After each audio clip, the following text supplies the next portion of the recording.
102편 14절에서 마지막 28절까지 말씀을 교독하겠습니다. 하나님의 말씀입니다. 주의 종들이 시온의 돌들을 즐거워하며 그의 티끌도 은혜를 받나이다. 이에 문 나라가 여호와의 이름을 경외하며 이 땅의 모든 왕들이 주의 영광을 경외하리니 여호와께서 시온을 건설하시고 그의 영광 중에 나타나셨음이라. 여호와께서 빈궁한 자의 기도를 돌아보시며 그들의 기도를 멸시하지 아니하셨도다. 이 일이 장래 세대를 위하여 기록되리니 창조함을 받을 백성이 여호와를 찬양하리로다. 여호와께서 그의 높은 성소에서 굽어보시며 하늘에서 땅을 살펴보셨으니 이는 갇힌 자의 탄식을 들으시며 죽이기로 정한 자를 해방하사 여호와의 이름을 시온에서 그 영예를 예루살렘에서 선포하게 하려 하심이라. 그때에 민족들과 나라들이 함께 모여 여호와를 섬기리로다. 그가 내 힘을 중도에 쇠약하게 하시며 내 날을 짧게 하셨도다. 나의 말이 나의 하나님이여 나의 중년에 나를 데려가지 마옵소서. 주의 연대는 대대에 무궁하니이다. 주께서 옛적에 땅에 기초를 놓으셨사오며 하늘도 주의 손으로 지으신 바니이다. 천지는 없어지려니와 주는 영존하시겠고 그것들은 다 옷같이 낡으리니 의복같이 바꾸시면 바뀌려니와 주는 한결같으시고 주의 연대는 무궁하리이다. 함께 읽습니다. 주의 종들의 자손은 항상 안전히 거주하고 그의 후손은 주 앞에 굳게 서리이다 하였도다. 아멘. 시편 102편의 주제 제목이 고난당한 자가 마음이 상하여 그의 근심을 여호와 앞에 토로하는 기도, 이렇게 기록되어 있습니다. 그래서 어제 고난당한 자, 어떤 고난을 당했느냐 하는 것을 본문을 통해서 살펴봤죠. 먼저는 질병, 육체적 질병, 친구도 주변에도 사람이 없어지는 외로움, 따돌림, 왕따의 괴로움, 그리고 정신적 우울증, 거기에 한 걸음 더 나아가 영적인 고통, 하나님의 진노가 나에게 임하셨다. 그러니까 인간이 겪을 수 있는 모든 고난이 이 시편 102편에 기록된 것이지요. 이런 상황에서 시편 기자는 어떻게 기도하느냐를 우리가 살펴보고 있는 것입니다. 배경은 지금 이 시편 기자가 남유다 왕국이 바벨론에게 멸망하고 포로로 끌려간 상황이 배경이거나 히스기야처럼 질병 가운데서 기도하는 두 배경을 학자들은 얘기하는데 지금 포로로 바벨론에 끌려가 있다라는 해석이 더 많습니다.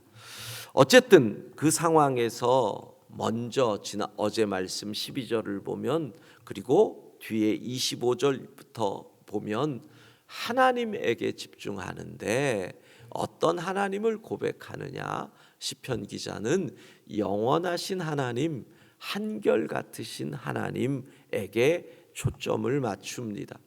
그러니까 어제도 오늘도 내일도 변함없으신 하나님, 즉 어제 내가 부자일 때도 나를 사랑하셨고 오늘 내가 경제적으로 어려워도 그 사랑은 변함이 없고 내일 내가 파산할지라도 하나님은 변함없으시다.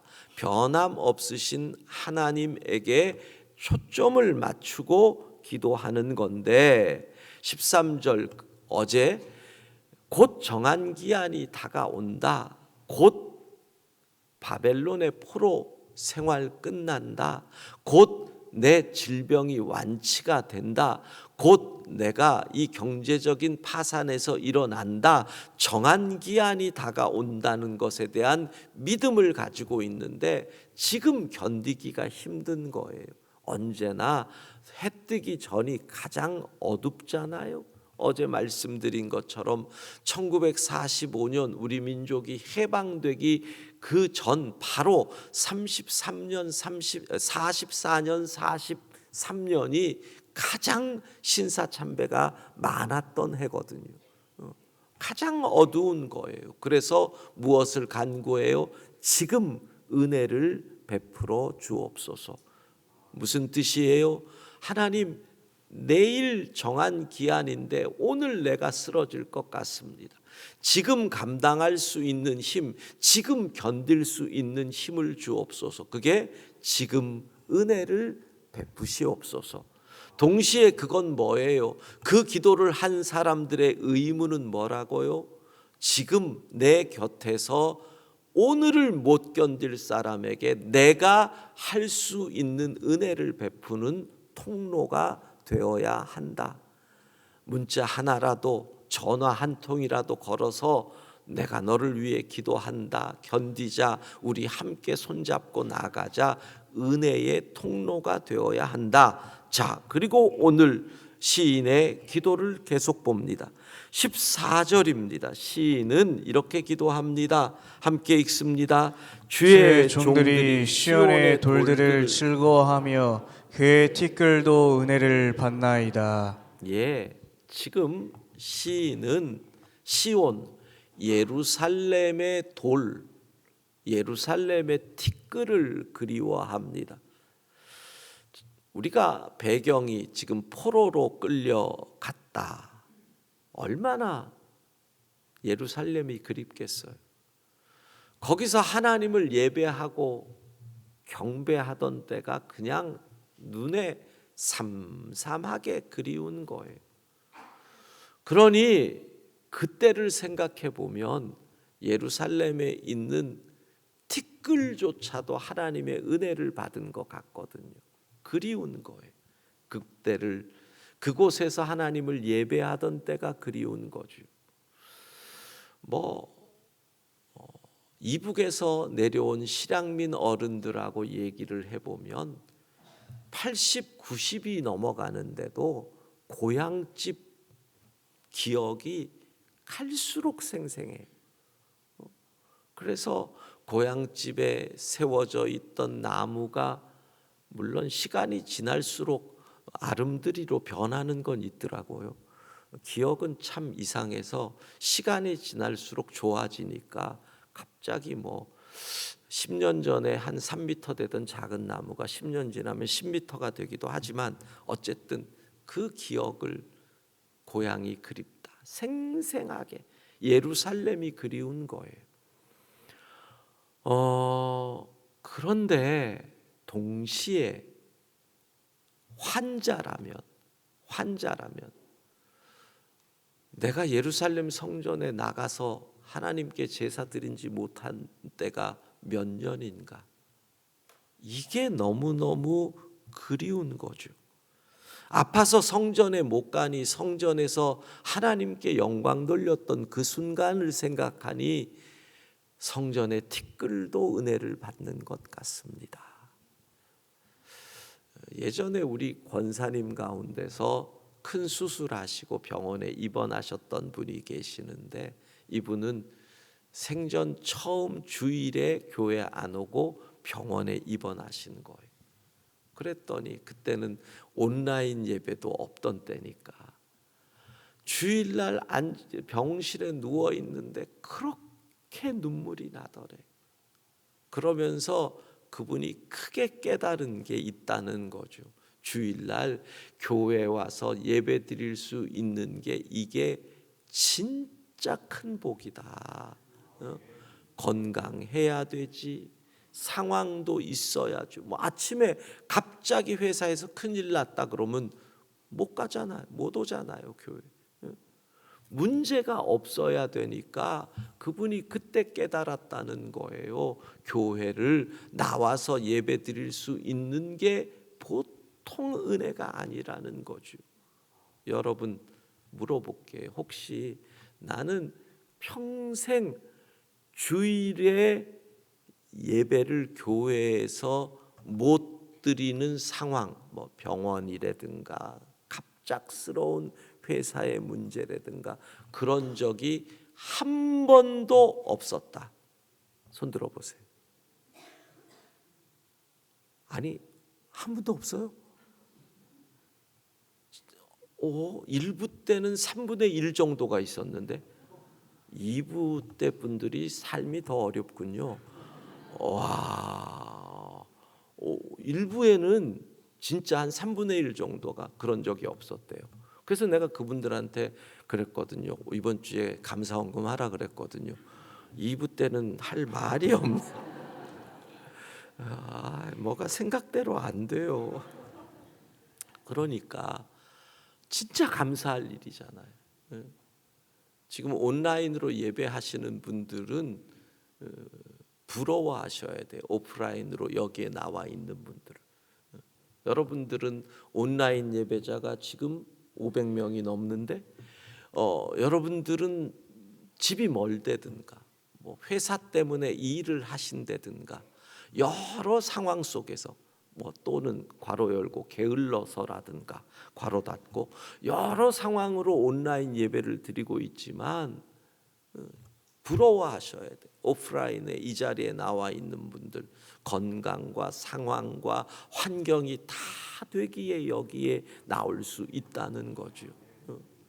온라인 예배자들은 무척 부러워하시고 사모하시고 그러셔야 하는 거죠. 그러니까 평생 주일마다 그런 일 없어서 주의 전에 나와 예배드린 분들은 감사해야 되고, 과거에 아프거나 여러 상황으로 그러지 못했던 분들은 오늘 내가 회복돼서 이곳에 나와 하나님을 예배할 수 있는 것으로 또 감사해야 되고 감사해야 하는 거죠. 그러면서 이 시인의 기도는 15절 16절입니다. 같이 읽습니다. 이에 문 나라가 여호와의 이름을 경외하며 이 땅의 모든 왕들이 주의 영광을 경외하리니 여호와께서 시온을 건설하시고 그의 영광 중에 나타나셨음이라. 지금 그가 소망하는 아주 중요한 기도가 나오는 거예요. 시온이 회복되기를, 예루살렘이 회복되기를. 그래서 그곳에서 하나님을 예배하고 하나님의 영광을 다시 체험하는 그날을 기도하는 거예요. 이 기도가 진짜 중요한 거죠. 구약의 예루살렘은 신약의 교회를 상징하는 것이고 구약에 나오는 예루살렘이라는 것은 신약에서는 우리 그리스도인을 상징하는 거거든요.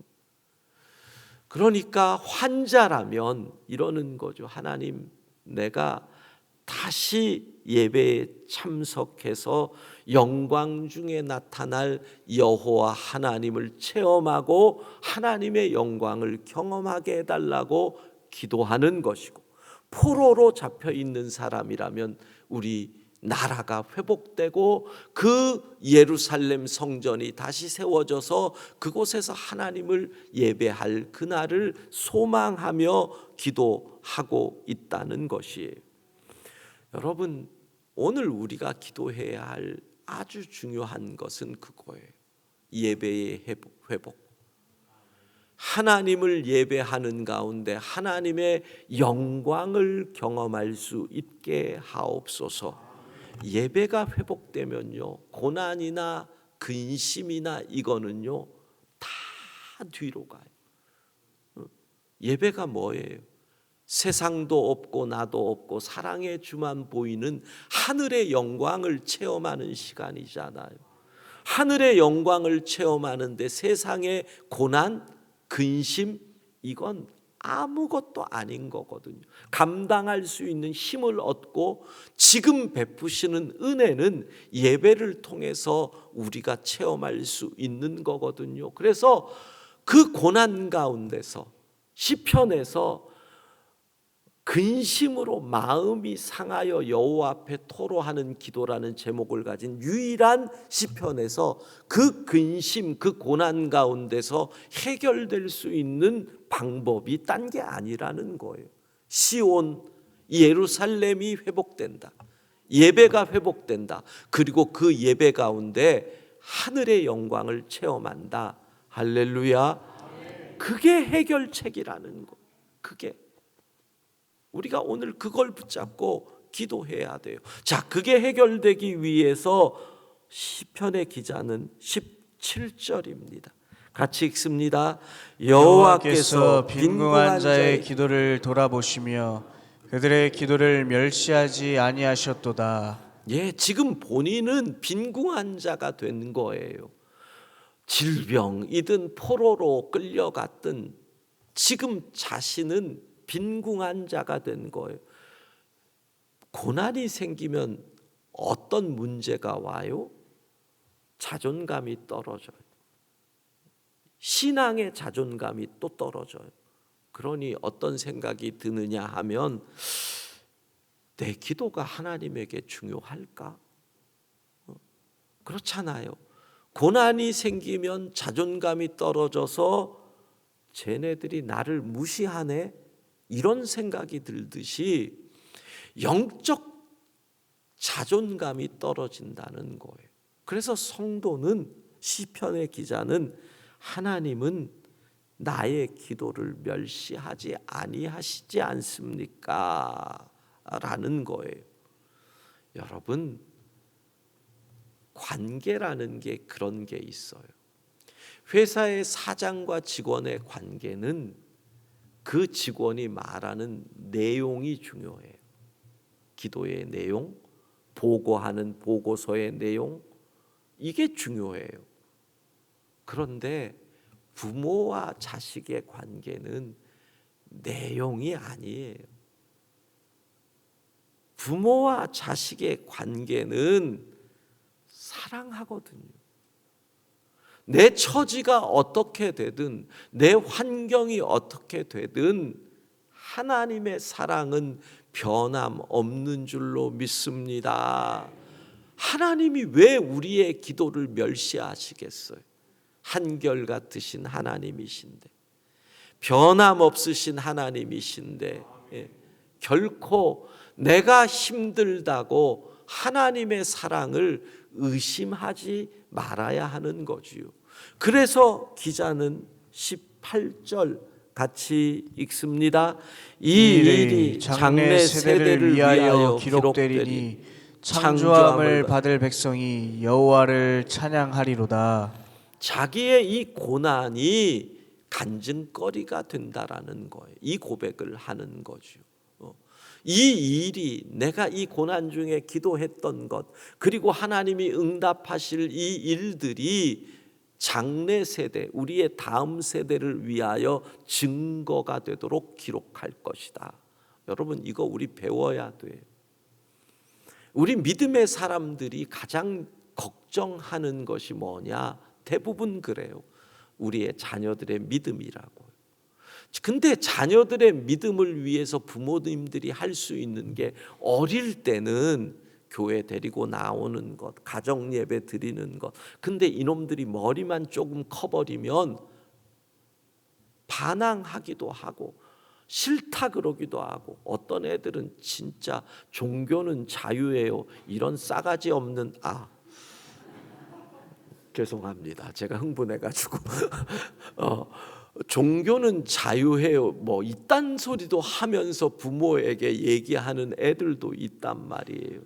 여러분, 중요한 걸 가르쳐 드릴게요. 여러분의 고난의 때에 그 고난을 기록하세요. 그리고 기도한 내용을 기록하세요. 그게 곧 뭐예요? 이스라엘 백성들에게는 출애굽기잖아요. 그게 출애굽기잖아요. 여러분의 인생의 출애굽기를 기록해서 자녀들에게 증거로 보여주라는 거죠. 요즘 같으면 어떻게 하시느냐? 여러분이 어느 날 하나님의 은혜를 체험하는 날 동영상으로 여러분을 촬영하세요. 그리고 이렇게 오늘 참 기쁜 날이다. 사랑하는 내 아들아, 내 딸아, 엄마가 아빠가 3년간 기도하던 제목, 이런 어려움 속에서 내가 이렇게 기도했는데 긴 시간 지났다. 3년이 지났다. 그런데 하나님이 이런 방법으로 응답해 주셨다. 내가 이것을 기록함은 너에게, 사랑하는 내 아이에게 하나님의 살아계심을 증거하기 위함이다.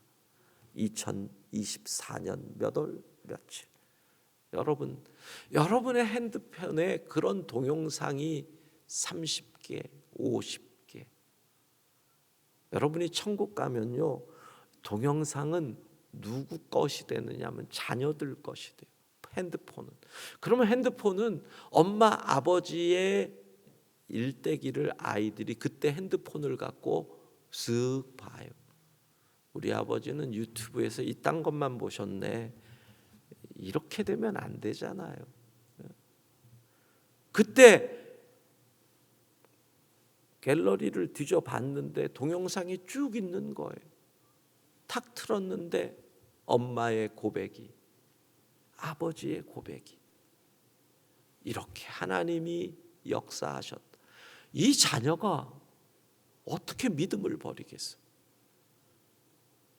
이 자녀가 부모의 출애굽기를 보면서 어떻게 하나님을 떠나겠어요? 그러니까 뭐라고요? 이 일이 장래 세대를 위하여 기록되리니. 시간이 많이 갔으니 그 뒤에 거는 나중에 또 때가 되면 계속 하는데, 여러분, 결국 시편 기자는 그 고난 가운데서 어떤 기도를 드려요? 하나님, 예배가 회복되기를 원합니다. 예배 중에 여호와의 영광을 경험하기를 원합니다. 그걸 얘기하는 거예요. 그게 곧 뭐냐? 20절과 21절이에요. 20절, 갇힌 자의 탄식을 들으시며 죽이기로 정한 자를 해방하셔요. 갇힌 자의 탄식, 병실에 갇힌 자 또는 포로로 갇힌 자. 근데 그들은 뭐예요? 죽이기로 정한 자들이에요. 이게 신약적으로 해결되면 죄의 삭은 사망이에요. 죄로 인해서 죽을 수밖에 없는 우리를, 그런데 여호와께서 하늘에서 보시고 해방시키시기로 작정하신 거예요. 예수 그리스도를 보내주신다는 그 약속의 말씀이 되는 거죠. 죽이기로 정한 자들을 죄의 결과로 해방하신 거예요. 그러니 뭘 해야 돼요? 여호와의 이름을 시온에서, 교회에서 여호와의 이름을, 그 영예를 예루살렘에서 구원받은 자들이 선포하게 하려 하심이라. 주님이 우리를 구원하신 이유가 뭐겠어요? 하나님을 예배하라고. 그러니 오늘 우리가 고난 가운데서 기도해야 될 정말 중요한 것이 뭐예요? 하나님, 우리의 예배가 회복되게 하시고, 고난의 가장 큰 문제는 예배의 기쁨을 뺏어가는 거거든. 고난의 가장 큰 공격은 뭐예요? 예배하는 게 재미없어지는 거거든. 고난의 가장 큰 능력이 뭔 줄 아세요? 하나님의 전에 나오는 게 싫어지는 거거든. 그게 시험 드는 거죠. 그러니 우리의 예배가 회복되고 예배 드릴 때마다 은혜 받고 하나님의 영광을 경험하는 어느 날, 죽이기로 정한 자가 해방되는 역사를 체험할 줄로 믿습니다. 기도하겠습니다. 자비하신 하나님, 한결같이 변함없이 우리를 사랑하시는 하나님을 찬양합니다.